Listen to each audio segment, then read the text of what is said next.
Welcome to The Adult Table, a podcast where we sit down with people in the SACE and or STEM community. We set the virtual table to bring in a diverse set of guests to engage in a casual conversation on their professional career and life. With this podcast, we hope that we can bridge the gap between the hierarchy involved with growing up. We can redefine what it means to be able to figuratively sit at the adult table. I'm one of your co-hosts, Jason Chin. And I'm your other co-host, Jenny Chung. So as you may or may not know, May is a special month to us as it is Asian American and Pacific Islander Heritage Month, but it is also the Mental Health Awareness Month. Mental Health Awareness Month has been observed in May in the US since 1949. So thanks, Google, for that. It's been a while. And in the theme of mental health awareness, we're bringing in our two good friends from the SACE Mental Health Initiative, Meghna and David. So welcome to the show. Yeah, thank you. Thanks so much for having us. Yeah. Before we get started, this is a content warning that we will be discussing topics around mental health that may include topics involving depression, anxiety, suicide ideation, and self-harm. So please listen at your own discretion. So Meghna and David, can you both start off the episode by introducing yourselves, your background of your SACE involvement, your professional career, if you choose to share, and also why both of you decided to, build up the SACE Mental Health Initiative and what that means to you. So feel free, whoever, to go first. I can start. Hi, my name is Meghna, pronounced May like the month, this month. Meghna, I use she, her, hers pronouns. So I work at CRISPR Therapeutics. We're a gene therapeutic company based in Cambridge, Massachusetts. I work in immuno-oncology, so I've been involved in biology, very excited about it, like my whole life. For hobbies, I do a lot of walking. Went to school with Jenny and Jason. I think they can attest to the whole walking thing. Yeah. All you want to do. That's my main hobby. I've been trying to get into baking. Fun facts about me. I do a lot of walking. Okay. I got bitten by a ladybug once. People still don't believe me, but ladybugs can bite you. I think I've heard that. Yeah, that sounds right. Yeah, that used to be my SACE fun. SACE involvement. So this spiel, I feel like, is going to sound kind of familiar to anyone who's heard Jason's SACE involvement history. I went to Northeastern, class of 2019, and I started as a general member in SACE my sophomore year. And then my first semester junior year, I was public relations chair. I was terrible at it. So I switched to treasurer for the second semester. And then my senior year, I was co-VP with Jason. I think he just kind of follows me around. Oh, wait, who was in SACE first? We joined SACE at the same time, actually. Who was on eBoard first? We joined SACE at the same time. Okay, it's okay. I took a break from SACE after graduation. I did get involved in the local Boston SACE Pro chapter, which has been really fun and pretty chill. It's been like kind of lower commitment, but it's a good way to network with professionals around the Boston area. And then I joined the regional team in 2020. Great year to join a virtual volunteering team, let me tell you, because I had nothing else to do. And I went to SACE meetings every night and talked to a lot of cool people, met a lot of great people, met David through the Science Week initiative, actually, and then brought him onto the Mental Health Initiative. So the reason I got involved in the Mental Health Initiative is I was actually really involved in something similar in college. So there's not a lot that are associated with colleges in the US, but an abysmally low number of Asian American focused centers. Northeastern has one of them. I got really involved there, and we had our Asian American Mental Wellness Initiative, AMWE, where me and a couple other people, we would host monthly group discussions about different topics about mental health. Mental health is something that's been very important cause in my life. I feel like talk more about that later. And when I graduated from college, I felt really sad that I wasn't able to host that space for people anymore. And I knew that SACE was trying to build up their mental health initiative. And I thought, wouldn't it be cool if we had this kind of discussion series, but at a national level? So I talked a lot to Rishna. She was previously on the Northeast team because she was very involved in the mental health initiative, and worked with her to get something going and had a really great team last year. David stayed on. We kept it going this year. And yeah, it's a little bit of info about our initiative. Yeah, go ahead, David. Is it my turn? Okay. Yeah. Hey guys. My name is David. I am one of the West regional coordinators. I overwatch the Bay Area. I'm also located here for work. I am go figure, a software engineer in the Bay Area. I work at a startup called Exabeam. We're a security SaaS product. Yeah, I actually just started working last week and I really like it here. SAFE's involvement, my alma mater was University of California, Santa Cruz, so UCSC. I joined SAFE in the end of my second year. I wasn't actually part of the board until my senior year, where I went from nothing to president, that's a wild ride. But thankfully, I had really good teammates. We're still really close friends. My roommate's actually was my vice president. So we're still really close. And I made a lot of friends here. And since I didn't have too many years of SACE involvement, I decided to, further that and join the team. And yeah, so that's where we are now. And let's see, hobbies. Go figure again. I play Valorant. Besides that, I play a gamer. I'm a gamer. Follow me on Twitch. Oh, Don't okay. do that. I don't even stream anymore. Other than that, I like to skate a little. I like music. I used to dance a lot, but not as much after the pandemic started. But I'm trying to get back into that once I'm in shape again. And let's see, why am I part of the mental health initiative? So I'll be honest, mental health has been something I've struggled with all my life. And also, to be honest, I had no idea I struggled with it until after I finished college, basically. There's always been signs of issues, or there's always been signs, but I just never acknowledged it as mental health related. So after I found out about it, went through, all my stuff, I decided that this was one of the most important messages I could put out there, is to let people know, hey, you need to take care of yourself. You need to take care of your headspace. Rest is just really important. And I also think that the Asian American culture doesn't really emphasize mental health too much. I see a lot of people always on their grind, and then just completely ignoring the fact that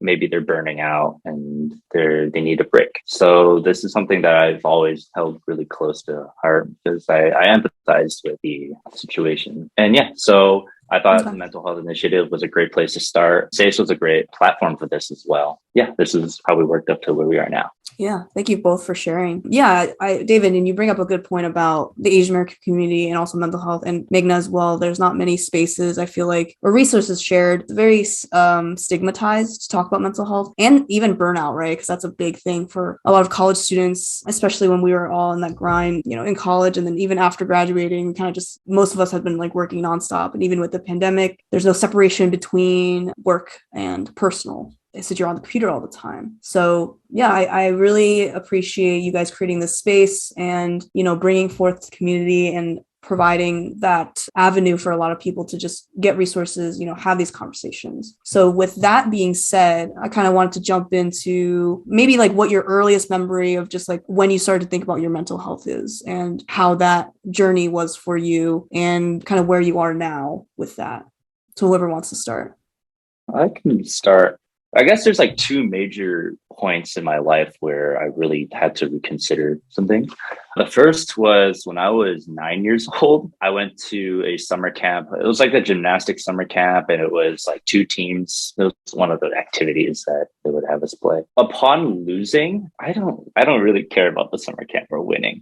It doesn't matter to me. But the moment where we lost, I just got this, I felt like my chest dropped. I couldn't breathe anymore. No matter how much I was breathing, it just felt like I wasn't getting enough oxygen. And then, the racing thoughts. And this was anxiety the whole time. I had no idea, right? I think that was my first experience with it. And it became kind of a regular thing. So I kept kind of having the same experiences all the way up until college. I've already graduated college. And at this point, I did enter an abusive relationship. And that definitely kind of spiraled me towards a really dark point in my life. And then after that, I kind of just buckled myself up and said, okay, I recognize that this is an issue. I'm going to get myself a therapist. I'm going to work through these issues. I'm going to try to learn to prevent these things. Eventually, I talked to a psychiatrist, got on medication, and then, all my problems actually just went away. So it is a very long process, and the journey is really long, but it is also a big part of self-discovery. It's a big part of knowing who you are and what you want to do with your life. And yeah, I think honestly, if anyone has thoughts like these or has any worries, it's always okay to talk to somebody about it. And yeah, that's my motto there. Yeah, David, I think I actually had in terms of earliest memory, I feel like I had similar stuff to you where I had a lot of anxiety and stuff as a kid, but I had no idea what it was. I get really anxious in car rides and on airplanes and on boats. I remember when I was little and we used to go on road trips, I could always feel our car was going too fast and I'd start crying. My dad's we're going the speed limit. I don't know what to do. I would just start crying, inconsolable. And then I found out in college that was anxiety. It's wow, that's something that took me so long to realize. And I had other childhood things where whenever we had to write assignments, I remember in second grade, we had an assignment. We read a short book and it was about a boy who was dealing with his grandfather's death or something like that. And anytime I had to write the word death, I had to put it inside a square so couldn't escape. And I don't know how teachers didn't notice me circling the word death repeatedly. But no one ever really caught on to that. I didn't know what it was. I was yeah, this is a normal thing people do. And then in high school, we were watching a documentary about someone living with OCD. And I was I do all of those things. He was talking about how he spends 10 minutes a day, plugging in his appliances to make sure that they're plugged in properly. And he's in the right mind space. He's trapping the bad thoughts in the electrical slots. And I was oh, this is a disorder? And it's so weird because I would not have even realized I had OCD. And then freshman year of college, I tried to see one of the Northeastern mental health counselors, and that didn't necessarily go great. So I was a little turned off. Not that was a particularly bad person. It's just we didn't vibe, and I wasn't really a fan of the way the therapy style was. So I went to one session and decided that it wasn't for me. And then finally, it was the day after our graduation ceremony. So exactly 3 years ago. But I was talking to one of my friends and she sat me down. We were sitting in the lobby of the gym. And she was okay, I'm going to go walk on the treadmill. You're going to call all of these numbers on Psychology Today,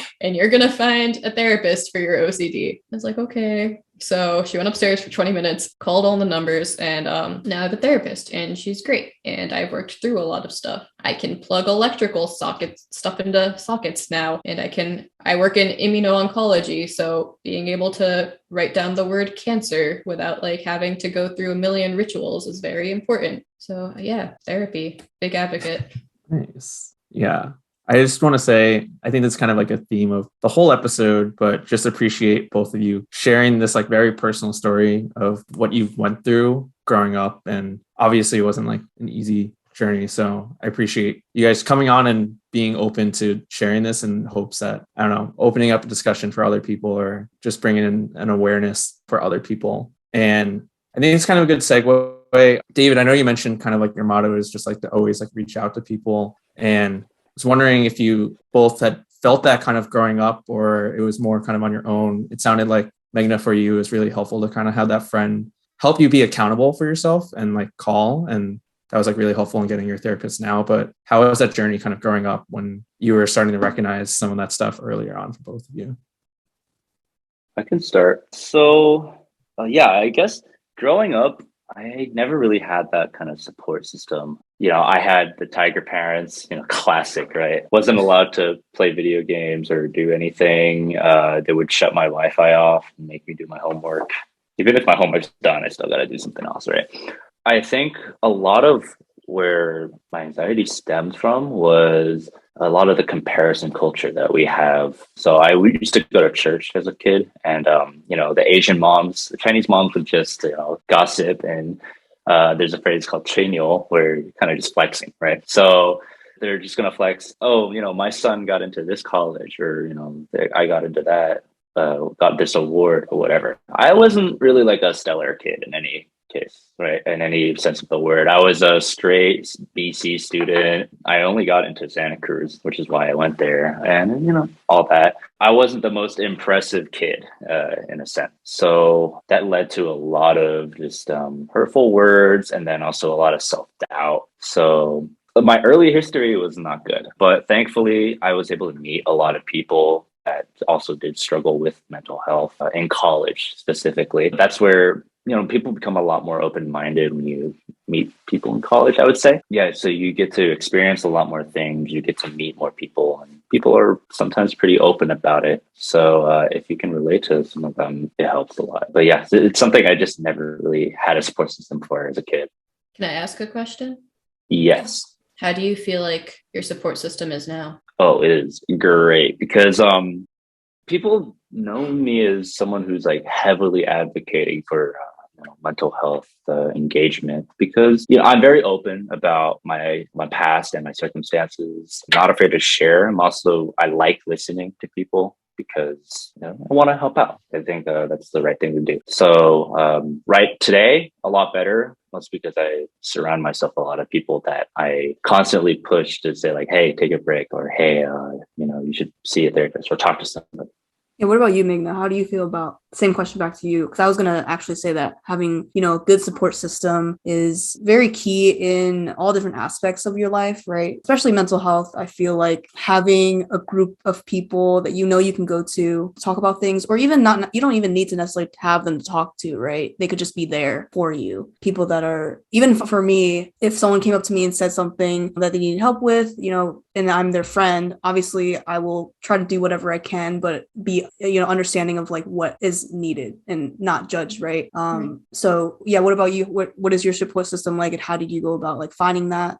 Yeah, so I feel like my support system is constantly evolving and it's been getting better. I feel like similar to David, like where I am now is a pretty good spot. Back in high school was when I first started to realize I had issues with my mental health, especially because as a kid, I was very extroverted, was never unhappy. So I was never something that I even like thought to think about. And also I was a kid and mental health just doesn't tend to get talked about in Asian American circles. I do remember one time when I was like in middle school, my parents found out that someone they knew had died by suicide. And I remember like overhearing my dad talking about it, and he was kind of judgmental about it. But this was in middle school and I didn't have any problems. So I was just kind of thinking about it. I was like, oh, but that's kind of sad. And I was like, oh, you had so much to live for. Like, what a waste kind of thing. But then when I got to high school, I started becoming like, entire life, very extroverted, all of a sudden became super introverted. So like that was an indication to me that something was wrong. And I think it stressed me out because I didn't know what was wrong either. And I felt like I was constantly having thoughts about my friends like hating me and like, why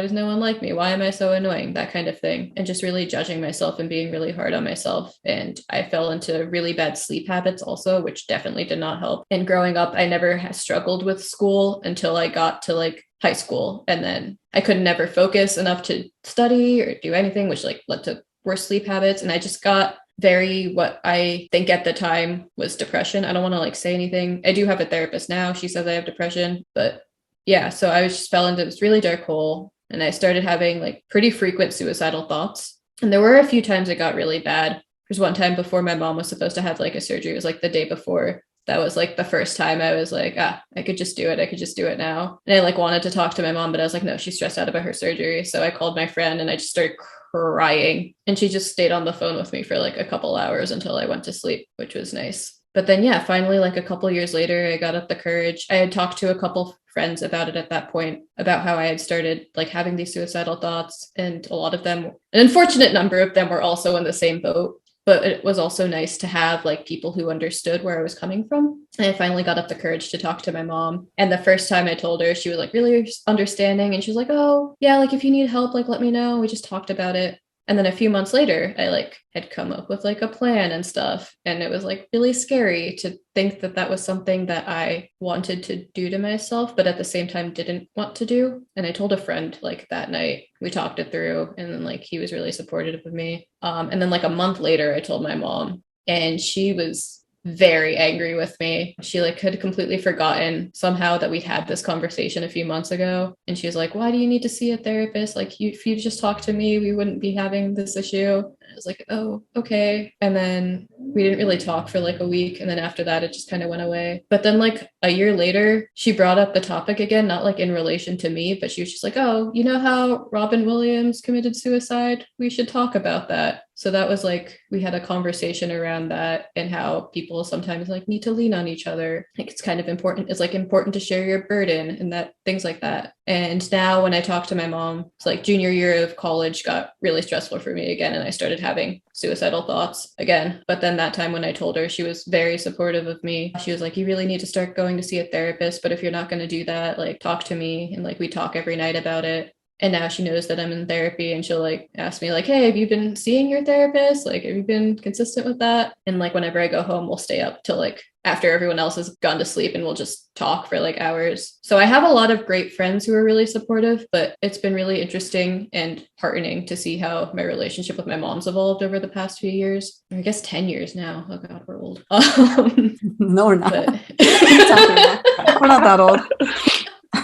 But yeah, that's great. Thanks for sharing that, Meghna. I know obviously a lot of people's relationship with their parents are different, but it's great to hear that you have a good relationship talking about mental health with your mom, even though it took some time to get to where it is now. I think the thing about mental health too is that a lot of Asian parents don't see mental health as an actual health thing because it should be treated like, physical health, right? You obviously can't tangibly see if anything's wrong, but it is one of those things. So honestly, David, I'm curious about your experience with your parents and if you have had that conversation, or if you did, what was that like? Do you communicate with your parents in like Chinese or anything? Or I'll use Chinglish, right? Okay. It's like 80% Chinese, but there's my grammar is not too great, so missing some words. But that's a really good question. I have a really good answer. So I'm a first generation immigrant. I'm no longer fresh off the boat. I'm maybe stale off the boat now.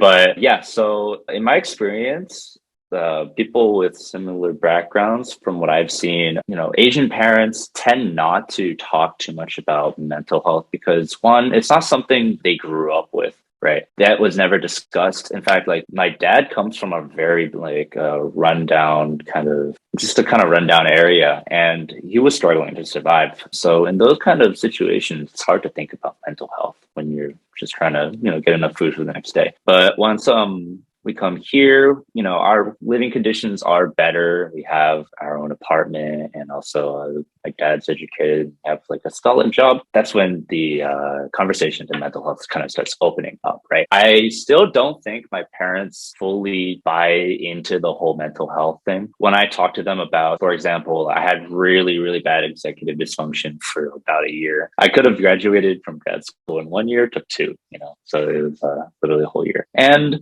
executive dysfunction is, you have a goal in mind, you want to do it, you just can't. And it's a symptom of depression, a symptom of anxiety, a big symptom of ADHD as well. And a lot of the mental health, kind of the disorders actually do share a lot of symptoms. So it's hard to diagnose it a lot of the time. But, I told to my parents, like, hey, I just literally can't do it. And they're just like, why not? Why don't you just get up? And I feel like if you haven't been in this exact situation where you just don't have the option to get up and do it. And, it's like when you're playing an RPG on a menu, but the menu, like that selection's grayed out. You just don't have the option to, right? It's hard to explain that to, people who haven't experienced it themselves. And at the same time, they also need to understand that, their perspective of their world isn't necessarily the same as mine, right? And I have to acknowledge that too, as well. And that's why I understand where they're coming from. I guess maybe I'm not the only one out there that also have Asian parents, tiger parents that are really hard on us without really thinking of giving us a break. I have been talking to a lot of Asian parents about mental health as well. Most of my parents' friends, letting their kids, like basically getting them off the hook a little bit, but also it's for a good reason. The original question was, how How was it having? Yeah, so how you navigated that, anything with like language barriers and stuff like that. Because I personally find that it's really hard for me to talk to my parents about it just because I don't have that language to talk about feelings or those abstract thoughts, right? My Chinese is very elementary. I can only say, like, you know, if I ate already, if I'm working, what am I doing, if I had good grades, you know, that sort of thing. So I was just curious as to what your experience in that was. Yeah, I would say it was a struggle for me. And that's why I really want people to think about mental health more, because I know there's definitely people out there with the similar struggles as me. And it would help a lot if, you know, we have understanding parents. Right. Yeah. You brought up a good point about their worldview too, right? Like obviously their upbringing was a lot different than ours. And a lot of, you know, some immigrant parents might just, that's a totally different life that they had in a different country before they moved here. Right. So, and with evolving technologies and that sort of thing, it's just not the same as it used to be. They probably never even heard about, like, oh, you're just sad, right? Like, what's the issue there? You just got to grind through it. You just work hard. You're given all this opportunity. Like, why aren't you doing the best that you can? So it's a lot of like that, like internalized pressure from, you know, ourselves, but also from our parents that we feel that they put on us, right? Yeah, definitely. Yeah. I'm also curious too, David. I know you mentioned like speaking to maybe some friends like parents, or Meghna, even like your mom. Like, I'm curious if you know kind of what their reaction was, or like if you want to find more information, or they were kind of more hesitant for kind of reaching out to like talk about it with like people that they knew.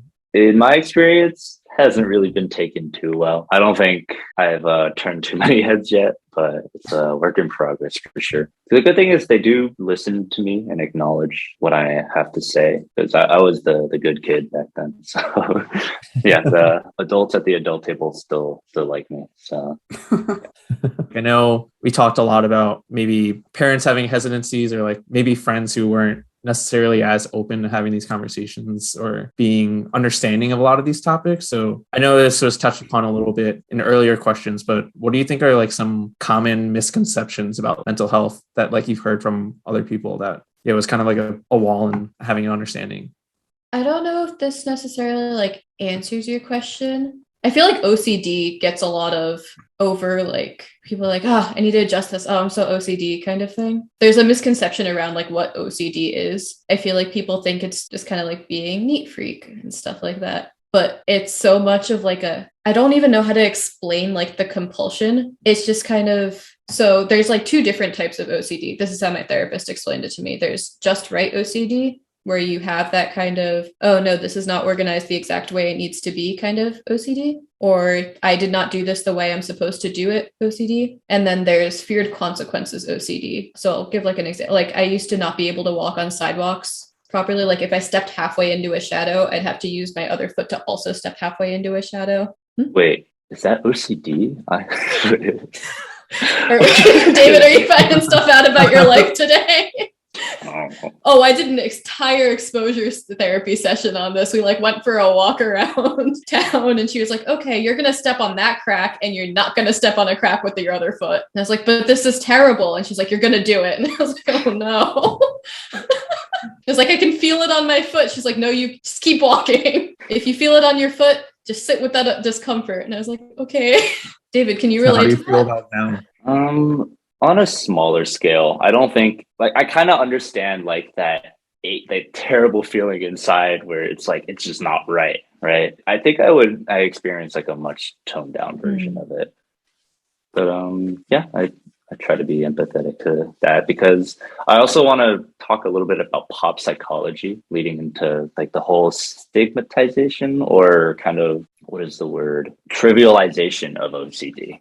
Right, because everyone's like, oh, I'm so OCD. I have to clean my room every day. Like that's not OCD. You're not like clawing yourself like insides out because of something being off. Right, that is a completely different feeling. Other parts of pop psychology are like being able to tell who likes you, or the conversation tips, and anything that tries to cite psychology and research to push something that isn't necessarily true. I would say, watch out for those Instagram posts. Always make sure to do your actual research.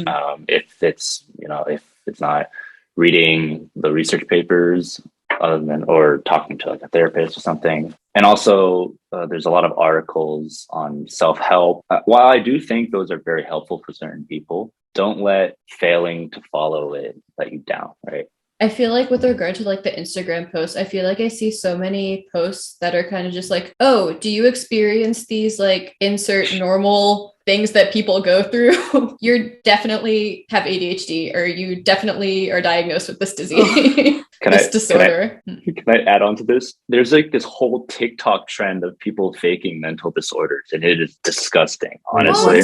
What is this trend? What the heck? I don't know. It's like people basically fake like ADHD or autism for clout and then post it online, even though there's like a lot of proof showing that they don't have this disorder, right? So yeah, and I don't like seeing mental health commoditized like that. I think it's very important to like, it's a very serious topic and it can get dark too. And just taking advantage of that, in my opinion, is just like, Yeah, like the romanticization of having like an actual disorder. Like these are things that people kind of have to learn how to deal with. And a lot of modern society is not built in a way that accommodates people who have different disorders. And it's actually like kind of struggle to go through with it. So seeing it romanticized like this is very frustrating. Yeah, that makes me feel really uncomfortable. Like they're almost like I don't know, like making everything like trendy, right? Yeah, it's kind of like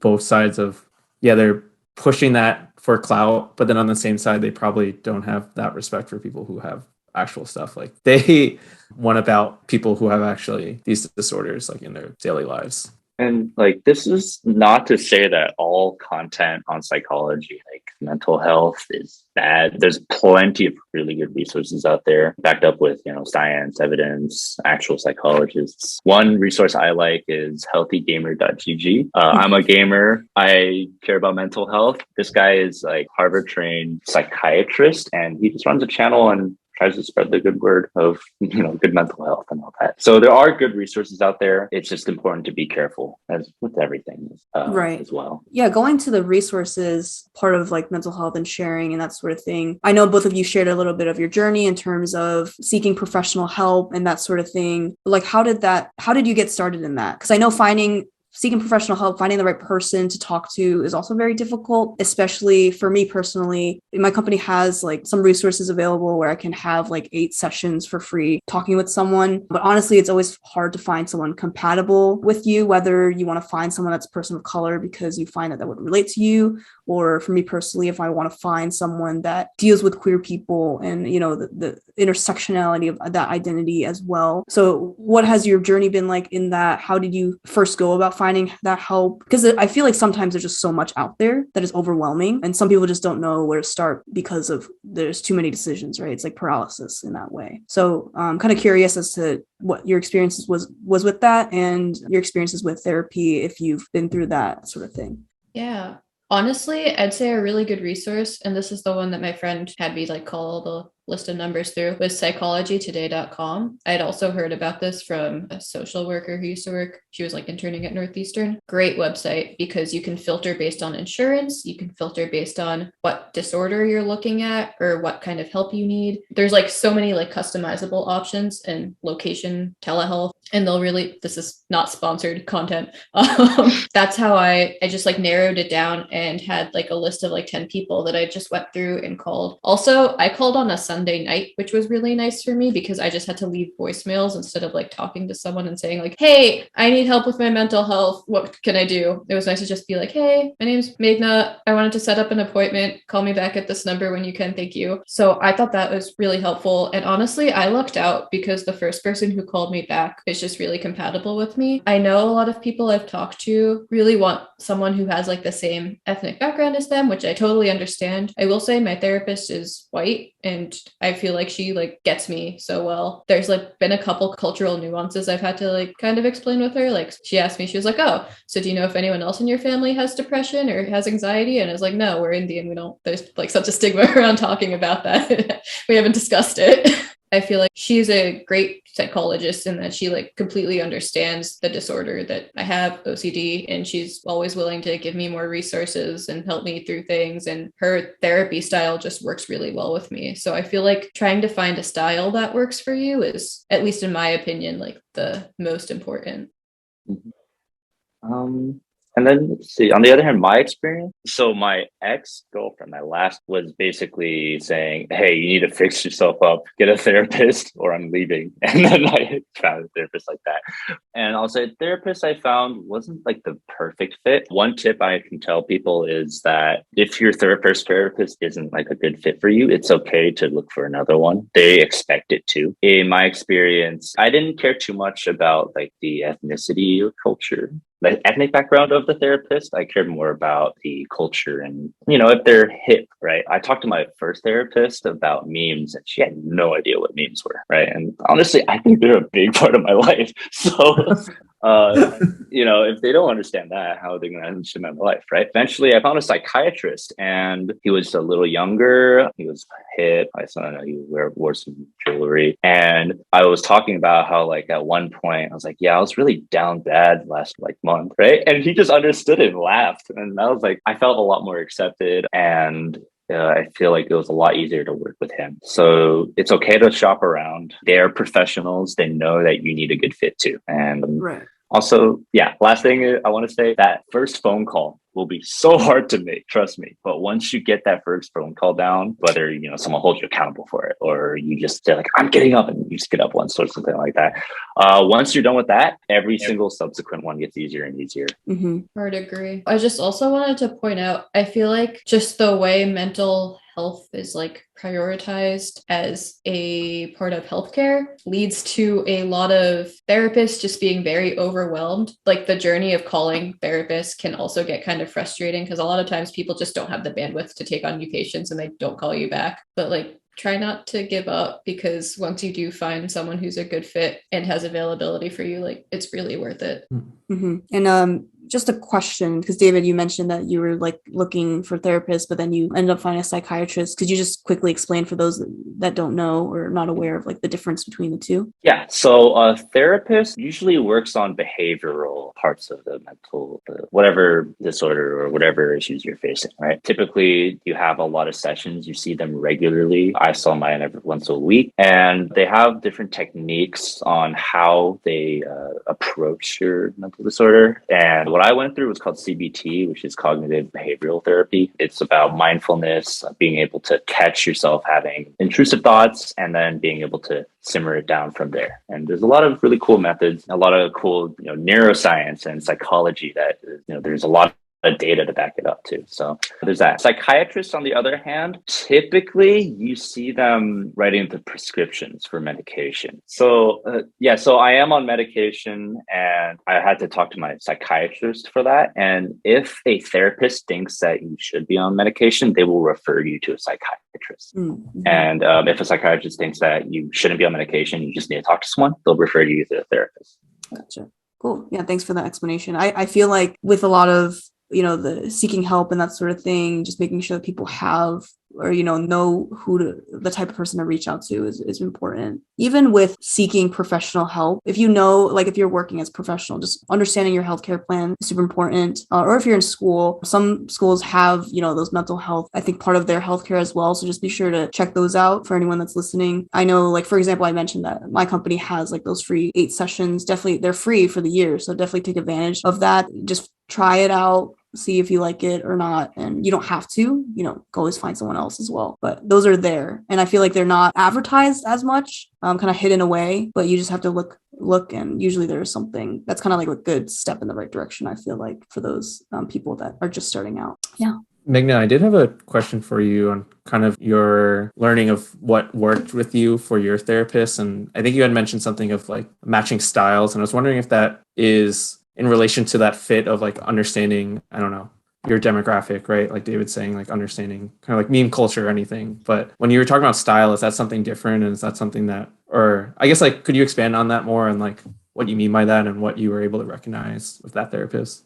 Yeah. So I'm honestly not 100% sure what other options I have out there, just because honestly, when I met my therapist, everything she did was just kind of exactly what I needed. But I do a lot of exposure therapy, or she does a lot of exposure therapy with me, rather. So a lot of the times we're not just like sitting and talking about OCD. We're actively engaging in like things that would make me very uncomfortable and doing exercises. So I was talking about before how there's different types of OCD. There's like the just right OCD and the feared consequences OCD. So like to help combat the feared consequences OCD, she made me say like very uncomfortable thoughts out loud. And then usually when I like think about like death surrounding family members or anything like that, I have to like take a few seconds and like go in my mind, I guess like an antidote kind of ritual where I just like think like positive thoughts to like reverse the negative thoughts. So we would like sit and she would just make me say something uncomfortable, and then she would time me for like a minute, and I wasn't allowed to do any of the rituals and stuff like that. So that's how exposure therapy, at least in my case, has been working.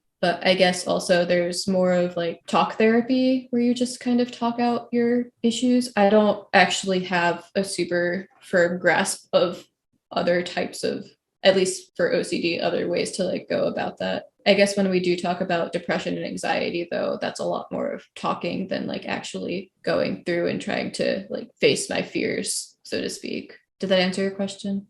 Yeah, I think so. I think it's yeah. I know I don't have like an answer to your question, but did that answer it?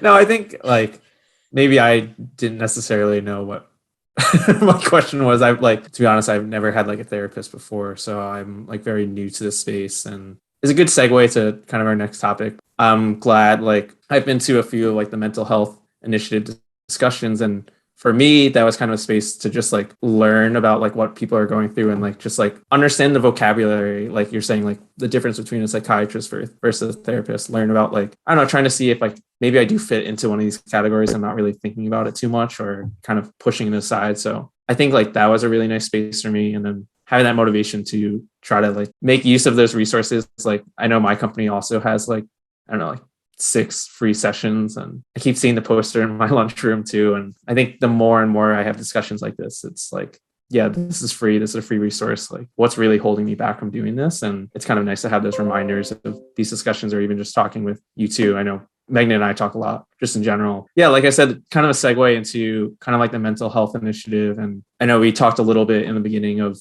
why you were kind of a part of it, but was wondering kind of how you saw it grow throughout the 2 years that you two were involved, and what you kind of hope to see from the initiative like moving forward. I can go. So yeah, like we mentioned, we do a lot of, I guess we're not necessarily monthly, but we're trying to be, discussions about the intersection of Asian American identity and some aspect of mental health. So we've had conversations about like Asian American identity and familial relationships, and Asian American identity and setting boundaries. I guess it's been really cool to see it evolve recently, because so I know before we started, I think they were just like starting up having the initiative. I remember there was a Facebook campaign where they wanted everyone to submit like a picture and a story. Jenny, I think I remember seeing your picture up there. Yeah, I think I participated. It was a while back. Yeah. But yeah. Yeah, I'd sent it an anonymous post because I was definitely like not comfortable with the SACE community enough at that point, because that was before I started volunteering, and I was just like, I don't know all these people across the country. But it was like really cool to have like a national initiative, like having that kind of space. And then I think during the pandemic, it kind of died down, like at the beginning, kind of died down a little bit because everyone was preoccupied with like their own mental health and trying to stay afloat. But then being able to start up these discussions, it's been really cool because I feel like we get new members every time. And I feel like people who fill out the survey seem to have really enjoyed it. And like just on the way the conversations go, sometimes we go like way over time just because people are so finally have a space to share things. So it's been really nice to be able to provide that for people, especially like we've been talking about like mental health is so stigmatized in the Asian American community. And honestly, I feel like just in general, like there's so many misconceptions and people don't necessarily have a space. Like we spend so much time at work or in school, and it's not like we can just look up from the middle of the workday and be like, hey, you know, I've been having a really tough time lately. Or, hey, you want to hear more about my anxiety? Like, so it's nice to like have that kind of space. And this year we got our own Instagram account. So we've been able to start doing like more social media posts. We're currently in the middle of our social media campaign for Mental Health Month. So I think it'll be really cool to see how it evolves next year, maybe like having more infographics or just like, but well-researched infographics. We want to make sure it's not just like, I think that was something we wanted to do this year, but it was difficult to figure out how to make it like meaningful because no one on our team right now is like has a background in psychology. So it's not something, it's everything that we do. We want to do it deliberately. So it'll be cool to see what other creative ways we can start doing that. And yeah, I wanted to add on to that. You know, like ever since the pandemic started, mental health has become a much bigger discussion now that, you know, everyone knows what it's like to dip into the dark zone or whatever, right? So, you know, at the same time, we're noticing it more, but also we're seeing a lot more diagnoses. Like the diagnosis for mental health disorders has skyrocketed in like the last 10 years. And a lot of this is, you know, probably because of the internet, parasocial relationships, the 9-to-5 workday. They're all factors that play into this. And then on top of that, being shut in for a couple years. Yeah, I think this is one of the best times to actually really try to start talking to people about this and really getting the word out. Yeah, I agree. I think during when everything was shut down, we kind of had a lot of time just like to ourselves, and people weren't used to that and started to try to process things or be more reflective, I guess, or you kind of had to be, right? Like you couldn't really talk to that many people all the time because you weren't surrounded by anyone. Personally, for me, I was like in my apartment by myself, trying to preoccupy my time. But obviously you can only distract yourself so much with content and stuff, I feel like. Yeah, so that process was like, you know, I feel like a lot of people were trying to figure out stuff and just actually taking the time to think about things. So I think, you know, you guys with your mental health initiative, and I saw your engagements and stuff like that on Instagram. It's really cool just to get people, you know, posting about nice stuff about what they did to take care of themselves for a week or something like that, or, you know, their self-care routine and that sort of thing. I think that's a great, like, just like makes people feel a bit more comfortable with sharing like those sort of things. And then hopefully that will ease them more into like the serious conversations as well. Because I feel like that's like just a good first step as a community, right? Especially with people from all different backgrounds, all different years as well, right? So like age ranges is what I meant. So yeah, we actually wanted to also like post weekly like mental health memes or something, and that would have been pretty funny. But it's kind of hard because a lot of the good ones are really dark, and I don't want to post that on Say's page, right? Yeah. But if you want them, I do have a collection. Just DM me. Just hit David up for some dank mental health memes. My Instagram has been coming up with a lot of like rodent themed mental health memes, and they're all so funny. I know exactly what you're talking about too. Yeah. It's like the screaming rat. Yeah. Right? Yeah. And then there's like the raccoon and like trash. Jason, do you know what we're talking about? No, I don't. We'll share some later. But I think a lot of mental health memes that I've seen is very like Gen Z humor as well. Like it's dark, but it's like meant to be that way because like I feel like people are starting to become more comfortable, like the younger generation, just like talking about it outwardly, which is great. But they just express it in a different way than what we might be used to seeing because it's very out there. I have this little cousin. She's like 16, 17. And honestly, like, I feel like I've been trying to talk to her a lot more recently. She like lives across the country. But anytime I talk to her, we'll start talking about mental health. And it's wild how mature she is compared to how I was in high school. And like the vocabulary she has to talk about mental health. It's like, I didn't even know. Like, wow, I'm just very impressed. Yeah, which is great. I think like I also like I didn't know how to express my feelings or like the words to say all those things, and it's great to see that the younger people know like how to express themselves. Just great. Yeah, they're not repressed. Yeah, our future is in good hands. Yeah. Zoomers are hilarious. Like it could be chaotic, but it's happening. Yeah. Hoping that when we all, or whoever decides to become parents, our generation, hoping we're having a lot more open conversations with our children about like, how are you doing? Like, exactly. Really diving in. Yeah. Just even asking like, how are you doing? It's like, that's like, how are you really doing? You know, don't give me the corporate good answer. Yeah. I feel like that's like kind of that like generational stuff, right? Generational trauma of like not trying to pass that on to like your future generations and really wanting to be kind of like that blocker and recognizing what like didn't work out and like really trying to address it. It's been interesting too that a lot of, or maybe not a lot of, but I feel like a few movies in the past have been kind of addressing the like point on, and the more and more stuff that is kind of in the background or the theme of popular culture, like the easier it would be for people to recognize all that. Yeah, I haven't not seen Everything Everywhere All at Once yet, but I heard that it's ready to cry. I'm gonna go see it like soon, I hope. But even even other sure. Okay, even other recent movies have like addressed, you know, that sort of thing with like that generational gap. I think the one that comes to mind is like Aquafina's movie The Farewell is like a big one about just like processing grief. I still haven't seen it. Oh, you should watch it. Would recommend. I'm trying to think of other ones. Turning Red kind of had some. Oh yeah, Turning Red as well. Yeah. And it's great that all these are written and, you know, produced by Asian Americans. Obviously, there's still more representation that could happen with a lot of these Hollywood movies, but it's a good step in that direction for a lot of Asian Americans to understand and talk about that sort of thing. Thank you all for sharing, like, you know, your experiences. It's a lot of heavy stuff. We do have like some rapid fire questions just to, you know, go through some things. There's some of them are related to, you know, just taking care of yourself and that sort of thing. But, you know, we just run through them. And yeah, Jason, you want to go first? What is your favorite comfort food? Hong Kong style cafe. I live right nearby one. I just go in. They know my order. I go so hard. That's a dream. Probably chocolate chip cookies. Next question is your last big purchase that you made for yourself. Oh my God. Okay, so I don't spend a lot, so I don't know what you're qualifying as a big purchase. Oh, anything that you qualify as a big purchase for yourself. Like, okay. You know. Mm-hmm. So I really love my hair, but it keeps falling out. So I've been talking to a few people. I also know that the shampoo I'm using right now, I think they're like currently in a lawsuit for hair loss reasons. But I bit the bullet and I bought personalized shampoo, and I just got the shipping notification. So I've heard good things like from my friends. So very excited about that. Cool. David, did you make any?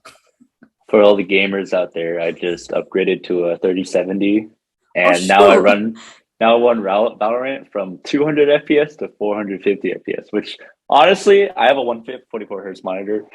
It doesn't make a difference. I just wasted money. 3070, you can get like a 3080. I mean, I don't play any like heavy games. No, I got you. There is, but like I don't think I need one. Okay. I understood half those words. I understood FPS. Yeah. Megna, this was me during the entire Chrissy episode where they just talked about gaming. And I was like, I'm not even a gamer. Wait, Jenny, don't you have a Twitch? I do, but I can't stream because I don't have a PC. So, future big purchase. Yeah. Okay. Next one. What is your ideal relaxing weekend? You want the appropriate answer or the? You can just say unwinding. Yeah. Yeah. I just unwind and. Cool. That's fine. All right, what about you, Meghna? Walking. Walking? Yeah. Walking is great. I like going for walks. I like one-on-one hangouts with my friends. So going on a walk with one other person, coercing people into walks, that's relaxing for me. Okay. Following people on their walks. Hey, you're my friend now. It worked. Okay. All right. And then I guess we could do like one more. What about like a happy memory that you had from this year or last year, I guess? It could be any instance. Happy is subjective. So however you interpret that is. There's a light show at like the local zoo. They had like a lot of really cool like light exhibits. And my friend and I went, and it was like just like a nice, it was a walk through. Nice. Noticing a theme here. There were all the like light exhibits. It was a light exhibition. I don't remember what it was called, but they had like all these like inflatable lights, and like they had like these butterflies that were like big stuff. I saw that. Okay. Yeah. David, what about you? Me? When am I ever happy? Just kidding. Let's see. I like to hang out with my friends a lot, and so my best friend lives in Hawaii, and she only comes back like once, twice a year at most. I got to visit her just randomly this year because she had a layover in San Francisco to go to Singapore, and I was able to hang out with her for like a whole night, and very happy to see her. Nice. I think that'll be the end to our rapid fire, and then to just kind of wrap up the episode in the theme of the adult table that we like to ask all of our guests is, what is one thing that you did recently that made you feel like quote unquote adult? Oh, I already talked about the shampoo. We could just reuse the same answer. It's okay. Oh, no, I've been on like a big work project that's been really exciting. And I feel like I've been getting a lot of responsibility in the past like couple months. And it really just feels like a step up from where I was before. So I feel like that's been making me, I don't like that what makes me feel like an adult is around work, but That's okay. Honestly, like I feel like that's been like a really big thing for me. And I'm like really excited about it. That's awesome. I paid my taxes, and on top of that, I put money into an IRA. Nice. I don't really like. I understand it, but do I really understand it? Like, no. Oh.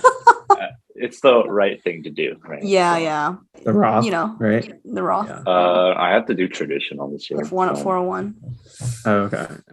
I don't even have a 401k anymore. That's what I get for joining a startup. Oh, but you have other benefits. That's stock, right? The stocks. I'm waiting for the stock. Yeah. Once invest, we keep talking about this. Like, we really want to have like a finance episode. We need to do a finance episode. So many people, including myself, are very I'm not dumb. Like, yeah. I'm very I'm like illiterate. basically at a baby's level of financial literacy. So yeah, cool. we should do Finance one for dummies. Yeah. Like Yeah. I learned half of what I know from Wall Street Bets. So No. don't put me on that episode. I mean, what if we just get like different perspectives, right? We get like people that are like meme finance. You get like the serious finance. You just put them together in a room. Yeah. Okay. Great. Well, thank you, both of you, Meghna and David, for joining us at the adult table. We're glad that you could come on and, share a lot of personal aspects of your journey and in terms of mental health, and also as leaders in the SACE community. So it's great to have you both on. Do you both have I know there's an Instagram, if you want to plug that for the SACE mental health initiative, but also if you want to plug any other socials for yourselves, if people want to reach out, you can feel free to do so. Yeah, our Instagram is at SACE Mental Health. Pretty straightforward. Mm-hmm. If you ever want to connect, talk more about mental health, if you want to talk to me more about biology, I'm only a couple years in, but if you're like younger and just want to talk, hit me up on LinkedIn. My name's in the podcast. I don't have a very common name. We'll send the link. And hit me up on LinkedIn too. Follow me on Twitch, twitch.tv/David3DE. That's the number 3, the letter DE. Okay. I haven't streamed in months, but I don't know. Who knows? Now we're going to expect it. So exactly. Yeah. The listeners are going to they're really waiting. David's just going to drop a surprise stream one day. Yeah, y'all better be following. All right. The bell for notifications. Can't miss out on that.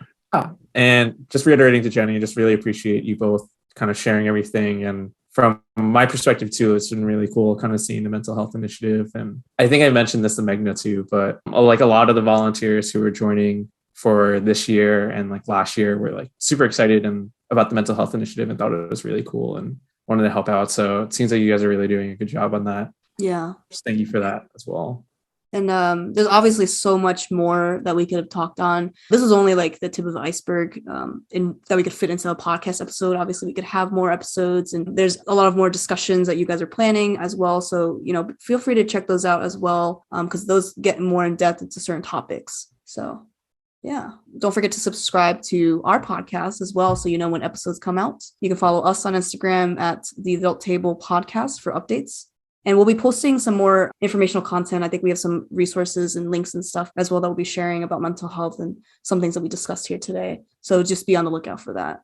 Yeah, that should be on our Instagram, and any links and stuff that we kind of talked about in this episode, we'll make sure that it's accessible. And to close out, I'm Jason Chin. And I'm Jenny Chung. And we'll see you next time at the Adult Table. Thanks for listening.